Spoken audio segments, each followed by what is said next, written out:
Habayeho umugabo akitwa Nyamugenda. Bukeye ajya kuragira inka ze, ageze mu rwuri ahura na Nyiramushi, umushikazi w'impyisi. Nyiramushi ati: "Waramutseho Nyamugenda?"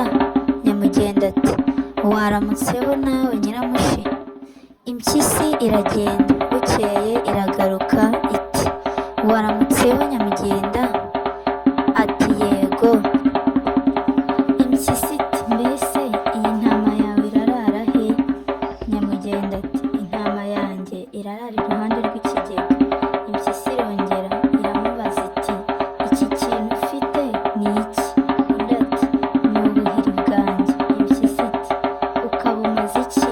Nyamugenda ati: "Nkabukubita ikinteye iwanjye nijoro." Impyisi iti: "Iki cyo ni igiki?"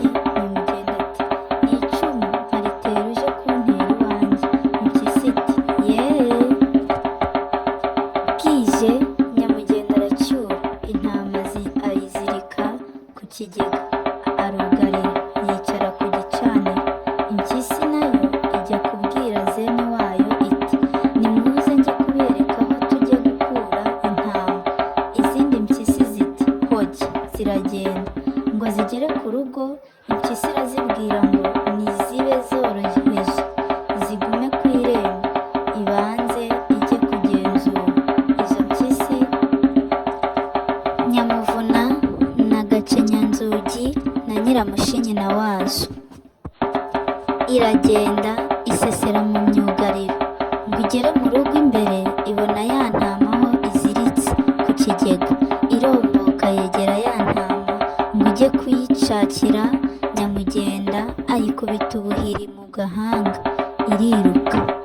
Ngo ijye kugera mu nkike y'urugo, yongera kuyikubita ubuhiri. Impyisi irasimbuka irenga imyugariro. Igeze ku zindi mpyisi ziyitegereje ku irembo, zibonye nta kizanye, zirayibaza ziti: "Ni bite?" Impyisi iti: "Nimuhore mundeke mw'abana mwe, nabatabaje ngo muze mumfashe, mwanga kuntabara." Ziramusubiza ziti: "Witubeshye, ntacyo waruzanye, ahubwo twumvise utaka bagukubise ubuhiri." Impyisi ziragenda, ngo zigere hirya zibona nyina iracumbagira. Ziti: "Mukecuru, ni iki ko ucumbagira?" Nyiramushi arabasubiza ati: "Ntacyo bana banjye." Bukeye Nyiramushi igaruka kwa Nyamugenda, isanga ari maso arenze urugo rwe. Ivuguta umuti w'uburozi irawumutera. Umuti ukimugeraho araraba ahita asinzira. Impyisi ibonye amaze gusinzira, ifata ya ntama iyikubita hasi, irayica, irayiheka. Iragenda ishyira abana inyama bararya. Mu wundi mugoroba ya mpyisi iragenda, igeze mu nzira ihura n'umugore ujya kwa Nyamugenda. Iramuyora, imukubita hasi, imwaka inkanda yari yambaye n'uruhu yari yiteye, ibyikubitamo. Iragenda no kwa Nyamugenda, isanga akirwaye ya ndwara y'uburozi yamuteye. Irasuhuza iti: "Mbese Nyamugenda, ko warembye? Ayii, ko ari wowe wampaga umwambaro, none ngize nte we?" Impyisi yinjira mu nzu, bagira ngo ni mushiki wa Nyamugenda uje kumureba, bararamukanya. Abana bagize ngo baratsa mu ziko, iti: "Reka bana mwikwatse, sinambaye neza, mutabona ubwambure bw'abakecuru." Barayigaburira, hanyuma baranayisasira, ndetse bayiha n'akana ko kuyiraza. Ka kana kamaze gusinzira, impyisi irakarya. Irabyuka ijya aho Nyamugenda yari aryamye, iricara baraganira. Imubaza uko amerewe, yungamo iramubaza iti: ko ntawe umenya amaherezo y'indwara? Iyi ndwara yawe ibaye simusiga, twazagushyingura hehe? Nyamugenda arayisubiza ati: "Bazampambe mu kibumbiro cy'inka zanjye."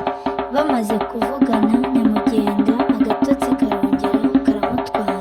Ya mpyisi ikubita amenyo ku ijosi, iramuhwanya, imuca umutwe, irawirukankana. Impyisi imaze kugenda, abantu baza kumusura, basanga intumbi ivirirana, barumirwa, bajya kumuhamba mu iriba ry'inka ze nk'uko yari yarabitegetse. Hashize iminsi bamaze guhamba Nyamugenda, Nyiramushi ibwira ibyana byayo iti: intumbi ya Nyamugenda bayihambye mu kibumbiro cy'inka ze, nimuze kuyitaburura muyizane tuyirye. Impyisi ziragenda zirataburura intumbi ya Nyamugenda, zirayikorera ziyijyana ku isenga ryazo, zirayisangira zirayirya. Zimaze kwijuta ziraryama zirasinzira. Umushumba wari uragiye inka hafi ya cya kibumbiro Nyamugenda yari ahambyemo ajya gutabaza imuhira.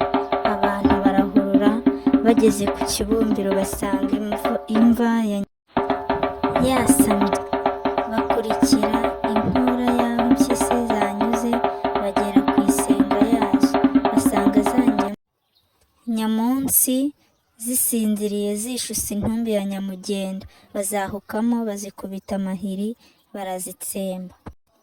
Nguko uko impyisi Nyiramushi yagerageje kwiba intama ikarya na nyirayo Nyamugenda, hanyuma ikaza kubizira kandi igapfa n'izayo zose.